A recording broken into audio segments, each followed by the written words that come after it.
Hello दोस्तों, आज के इस वीडियो में हम बात करेंगे उन 4 सिद्धांतों के बारे में, उन 4 प्रिंसिपल्स के बारे में जो हमारे भूतपूर्व राष्ट्रपति श्रीमान एपीजे अब्दुल कलाम सर के द्वारा बताए गए हैं। उनका मानना था कि ये जो 4 नियम हैं, ये जो 4 प्रॉमिसेस हैं, वो हर स्टूडेंट को और हर इंसान को खुद पर अप्लाई करना चाहिए। अगर कोई भी स्टूडेंट या कोई भी इंसान इनको अपने जीवन में उतार लेता है और उनको फॉलो करता है तो इस दुनिया में ऐसी कोई चीज नहीं है जो उस इंसान के कदमों में ना गिर जाए। इन 4 प्रिंसिपल्स को हम पूरी डिटेल्स में समझेंगे ताकि आपको इनको फॉलो करने में आसानी रहे। तो ध्यान से इस वीडियो को लास्ट तक देखें और इसकी एक भी सेकंड बर्बाद ना करें, क्योंकि इसका एक एक शब्द बहुत कीमती है। रूल नंबर 1, हमेशा अपने आप को याद दिलाएं कि आपका लक्ष्य बहुत बड़ा है। अपने आप को बोलिए कि I will have great aim. दोस्तों, सन 1958 की बात है। डॉक्टर एपीजे अब्दुल कलाम एक पायलट बनना चाहते थे। उन्होंने मेहनत करके पायलट बनने के लिए सारी परीक्षाएं पास कर ली, लेकिन पायलट की वैकेंसी में केवल 8 सीट ही थी और डॉक्टर एपीजे अब्दुल कलाम 9वें नंबर पे थे।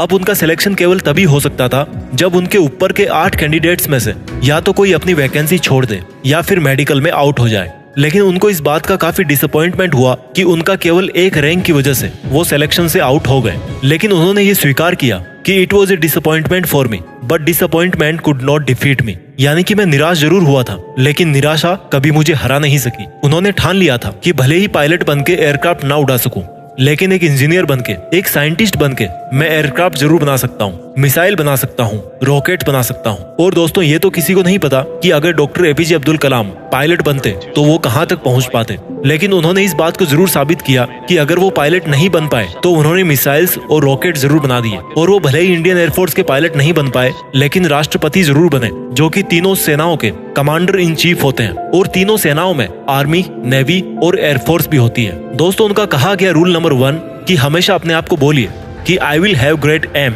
मैं अपना लक्ष्य ऊंचा रखूंगा। ये प्रॉमिस हमेशा अपने आप को याद दिलाते रहें।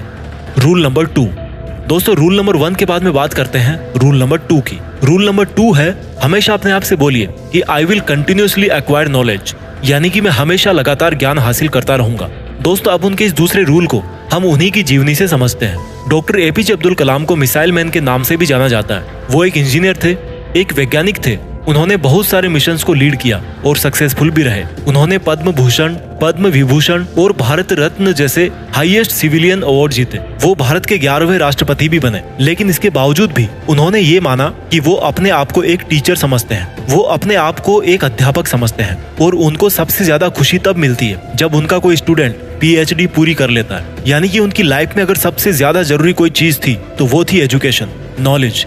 उनका मानना था कि एजुकेशन के लिए, यानी कि ज्ञान के लिए, जो सबसे बेस्ट टाइम होता है वो होता है स्टूडेंट लाइफ। और किसी भी इंसान की सक्सेस के पीछे उसकी एजुकेशन का, उसके नॉलेज का सबसे बड़ा हाथ होता है। उनका ये मानना था कि अगर एक स्टूडेंट का सबसे प्राइमरी कोई जॉब है तो वो है अच्छी शिक्षा ग्रहण करना। एक विद्यार्थी को एजुकेशन के अलावा किसी दूसरी चीज के बारे में नहीं सोचना चाहिए। अगर एक स्टूडेंट एजुकेशन के अलावा कुछ और करना चाहता है तो वो वीकेंड्स में किसी हॉस्पिटल के बाहर गरीब लोगों के प्रति अपनी संवेदना व्यक्त कर सकता है, उन्हें खाना दे सकता है, उन्हें खुशी दे सकता है, पेड़ पौधे लगा सकता है, दूसरे लोगों को भी शिक्षा दे सकता है। लेकिन इन सब कामों के बावजूद भी एक स्टूडेंट के लिए केवल नॉलेज हासिल करना ही सबसे पहली प्राथमिकता होनी चाहिए। यानी कि आपको हमेशा अपने आप को ये याद दिलाना है कि चाहे कुछ भी हो, मैं सीखना नहीं छोड़ूंगा। दोस्तों, पहला रूल था अपने आप को याद दिलाना कि I will have great aim, और दूसरा रूल है अपने आप को याद दिलाना कि I will continuously acquire knowledge. इसके बाद में बात करते हैं रूल नंबर 3 की।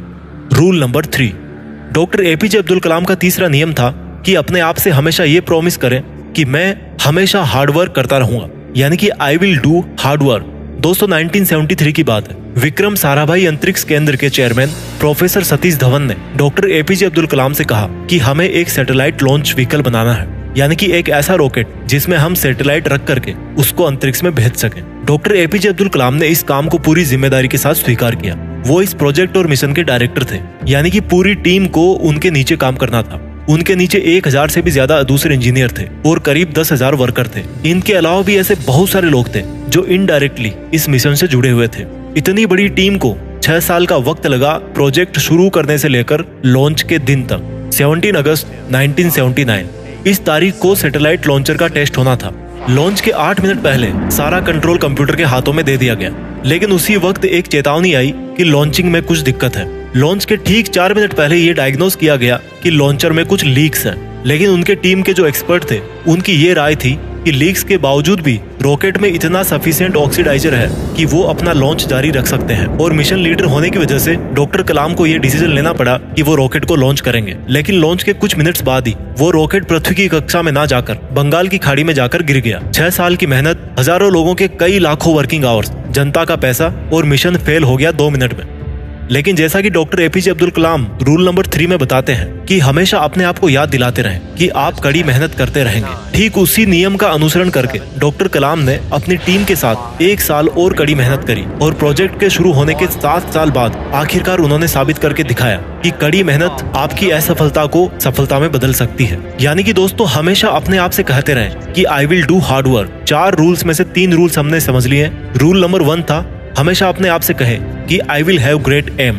रूल नंबर 2, हमेशा अपने आप को याद दिलाएं कि I will continuously acquire knowledge. और रूल नंबर 3 है I will do hard work. अब बात करते हैं रूल नंबर 4 की। रूल नंबर 4, दोस्तों, जो कहानी मैंने आपको रूल नंबर 3 में बताई, जिसमें 7 साल बाद जाकर मिशन सफल हुआ, वहीं से निकल के आता है रूल नंबर 4, यानी कि हमेशा अपने आप को ये याद दिलाते रहें कि आई विल प्रिजर्वेयर एंड सक्सीड। प्रिजर्वेयर का मतलब है लगातार काम करना, चाहे कितनी भी मुसीबत आए, कॉन्स्टेंटली आगे बढ़ते रहना, अपने शब्दों पे और अपने वचनों पे कायम रहना। किसी में इतनी हिम्मत ना हो कि आपके हौसलों को कम कर सके। हम में से ऐसे बहुत सारे लोग हैं जिनकी आंखों में कुछ सपना है, जो कुछ करना चाहते हैं, वो काम करना शुरू करते हैं अपने सपनों पर, लेकिन समय बीतने के साथ साथ उनकी विल पावर कम होती जाती है। दोस्तों, आपको किसी भी कीमत पे अपने हौसलों को नहीं टूटने देना है। डॉक्टर एपीजे अब्दुल कलाम का मानना था कि आप तब तक अपनी जिद मत छोड़िए जब तक आप अपने लक्ष्य तक नहीं पहुंच जाते।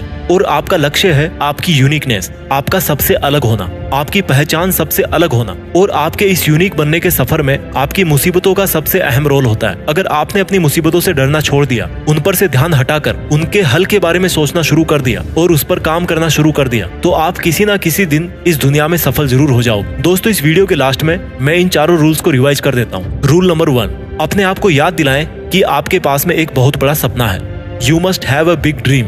रूल नंबर 2, अपने आप को हमेशा याद दिलाएं कि आपको कभी सीखना नहीं छोड़ना है। Means you must continuously acquire knowledge. Rule number 3, कड़ी मेहनत करें, मेहनत में कोई कमी ना छोड़ें। और रूल नंबर 4, उस मेहनत को लगातार करते रहें। और ऐसा अगर आप करते रहोगे तो आप एक दिन जरूर सफल हो जाओगे। दोस्तों, आज हमारे बीच में मिसाइल मैन, इंजीनियर, वैज्ञानिक और भूतपूर्व राष्ट्रपति डॉक्टर एपीजे अब्दुल कलाम सर नहीं है।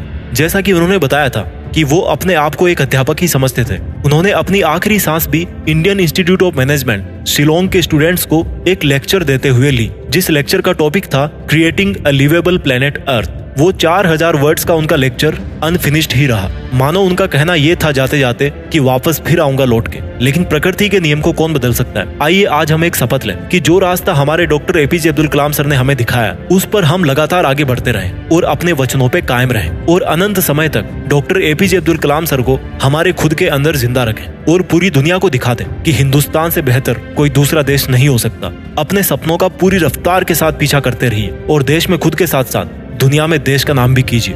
जय हिंद, वंदे मातरम।